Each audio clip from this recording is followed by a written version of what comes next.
పెద్ద వేదిక, చాలామంది వేల కొద్ది జనం మీలాగే కూర్చొని ఉన్నారు. ముఖ్య ప్రసంగికుడు ఇంకా రాలా, ఆయన రాక ఆలస్యమైంది.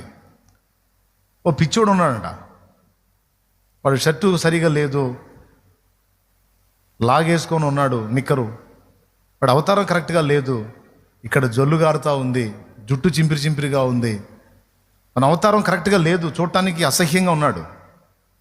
వాడు స్టేజ్ దగ్గరికి వచ్చి, నాకు ఒక ఛాన్స్ ఏంటి, నేను ఒక మాట చెప్తా, ఇంకా దైవజనుడు రాలేదు, ఒక ఛాన్స్ ఏంటి, ఒక మాట చెప్తా అంటున్నా అంట.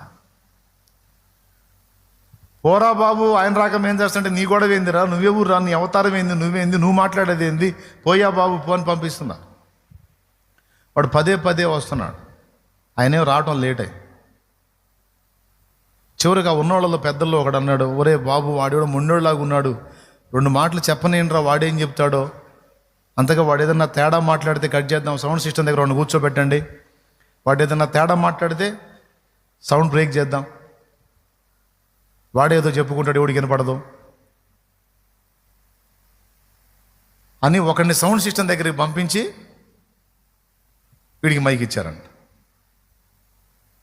ముందు మొదలు పెట్టనియండి, వాడు తేడా మాట్లాడితే సౌండ్ ఆపుతాడు.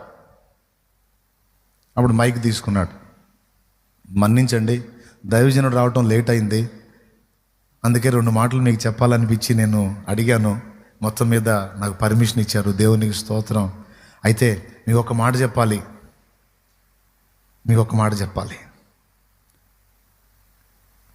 ఇప్పుడు నన్ను చూడండి, నాకు సరైన వస్త్రాలు లేవు, నా జుట్టు చింపిరిగా ఉంది, నా చేష్టలు పిచ్చి చేష్టలుగా ఉన్నాయి, నా నోటి వెంట జొల్లు గారుతుంది, నేను చాలా మురిగ్గా ఉన్నా కదా అన్నాడు. అవునన్నాడు, చేతులు ఎత్తండి, అందరూ చేతులు ఎత్తారు. అవునరా బాబు, నీ అవతారం చూడలేకపోతున్నావు అని. చాలా అసహ్యంగా ఉన్నా కదా, అవును అన్నారు. కానీ యేసయ్య నన్ను ప్రేమిస్తున్నాడు, అన్నీ బాగున్న మిమ్మల్ని ప్రేమిస్తున్నాడు, ఈ స్థితిలో ఉన్న నన్ను కూడా ప్రేమిస్తున్నాడు. నా యేసయ్య ప్రేమ ఎంత గొప్పదంటే ఆయన నా కోసం కూడా ప్రాణం పెట్టాడు. అన్నీ బాగున్న మీకోసం ప్రాణం పెట్టాడు, ఇంత అసహ్యంగా ఉన్న నా కోసం కూడా ప్రాణం పెట్టాడు. ఇది నా యేసు ప్రేమ అని మైకిచ్చాడంట. ఇంకంతే, ఎక్కడోళ్ళు అక్కడ పడి ఆడవటం మొదలుపెట్టారు. ఇంకో 100 ప్రసంగాలు ఎందుకు, అయిపోయింది, కట్టే దెబ్బ.